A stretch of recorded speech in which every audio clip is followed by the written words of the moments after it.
اعوذ بالله من الشیطان الرجیم بسم الله الرحمن الرحیم. حضرت رانږدې کتونکو سلامونه علیکم احترامات والی. څنګه تاسو ته پته ده وختاً تاسو ګورئ زموږ چې کوم اکټیویټیز روان دي د سپورټس او وغیره وغیره. په تېر شوي هفته کې به تاسو ته یاد وي چې د باجوړ د سپیشل خلکو لپاره یو سپیشل ټورنمنټ لري شوی د ګورنمنټ د اړخه د هغو په مخونو چې کومه موسکا موږ کتله د هغې چې کوم هغه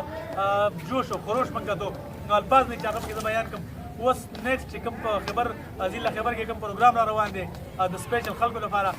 نو هغې لا د باجوړ نه بعد دوه ټیمان دي او دوه ټیمانو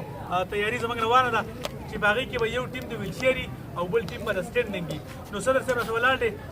دا به تفصیلا لږ خبرې وکړي. صدر صاحب دغه تیارانې مو څنګه روانې دي د پروګرام امکان شته چې کله وي د پروګرام تاریخ په تاسیس لاندې پېښ شوی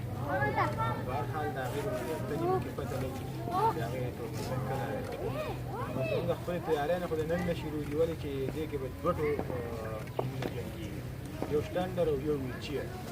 او انشاءالله تعالی د هغه دې ټورنمنټ په برکت به وجه سره چې تا وویله په نوره مطلب دا دی چې تیزي راغلې ده او نور شوق یې پیدا شوی دی دې طرف ته مخه شوې ده ډېره مطلب دا دی چې دنیا نور ملکونه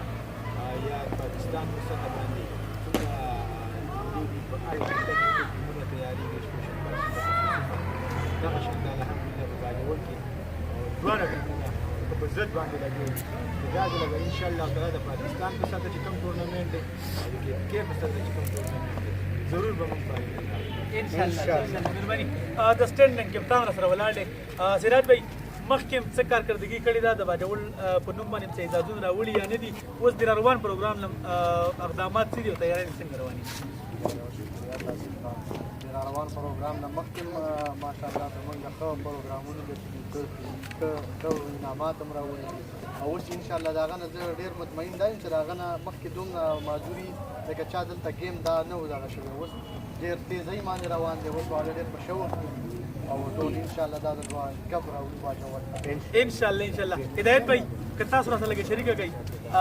ستاسو ټیم کې لاړیان دي هغې ته به کوم نظر ګورئ یا چې داسې کسان شته ستاسو خیال دا بېرته ستاسو په نوم کې دا ټورنمنټ انشاءالله زموږ لیکه ماشوم هغه به ډېر ممتاز بچه که تاسو را سره لږه مهرباني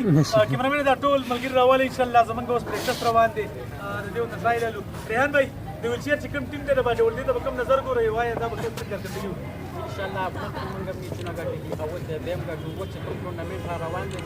دغه نه مخکې موږ فرست او سیکنډ پوزیشن اخیستی دی او انشاءالله تعالی دا میچونه چې کوم را روان دي په خیبر ایجنسۍ کې دا فاینل به انشاءالله ویلچیر टीम का इंशाल्लाह. KPK का चैंपियन कौन बनेगा? KPK का चैंपियन कौन बनेगा? इंशाल्लाह. शुक्रिया.